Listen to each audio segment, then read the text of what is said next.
Salam, nafadandaki barcha bilmek sazaver ustazlarımız, salam ekranlardaki barcha qadrli suyumli do'stlarimiz, hammalarning mushtaqtinglar xayrlik bo'lsin.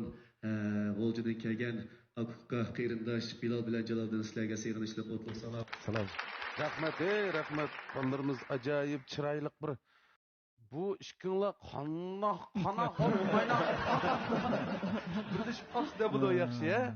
Bu tekstim şundaq çıraylık bek güzel tilla bilen. Ondan bu tekstga maslashib muzikasım şundaq. Tekst muzika naytı bir bütün bir gavda şundaq bir yerga kepti maslashibdi bek arzidi manga yaxshi ko'rdi. Ana lekin bu alt kishkanlar ayliqda çıraylık ovoz sizlaringlar bilan shundaq piroqqa boy is tuyg'ularing bilan bu naqshni naytı joyida go'zal bek chiroyli naqsha shundaq huzurlandik rahmat sizlarga. Bu asar manda qarsam dolan uşaq bədilləri. Shundaq. Dolanınki xarakteri var.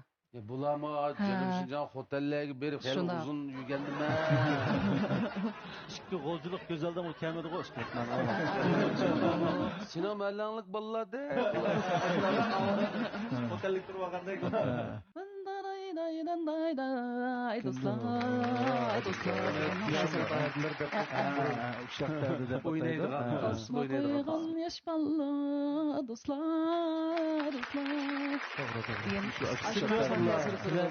Sizlerden kütmeydiğanlar bir naqsh bo'lib chiqibdi şu mavalıqı. Ma Bilal Jalallardan chiqib qala deb o'ylamagan.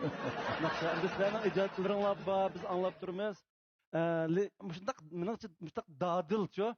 Voy deb qag'ida ishlarni davomli qilib turishinglarni umid qilaman. Mushuni shunday bo'lib chiqibdi. Bu taqdim etishni aytdi joyida bo'ldi. Shundaq chiroyli, shundaq go'zal naqsh bo'ldi. Rahmat tukullar. Hamıgaysizlar.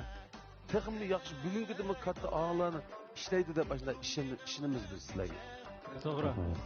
Rahmat. Davomli qayta ko'makka bo'ladiki, ishlarning ochiq bo'lishini, har qaysi ustozlarning tinidan salomat bo'lishini umid qilamiz. Rahmat. Aman bular.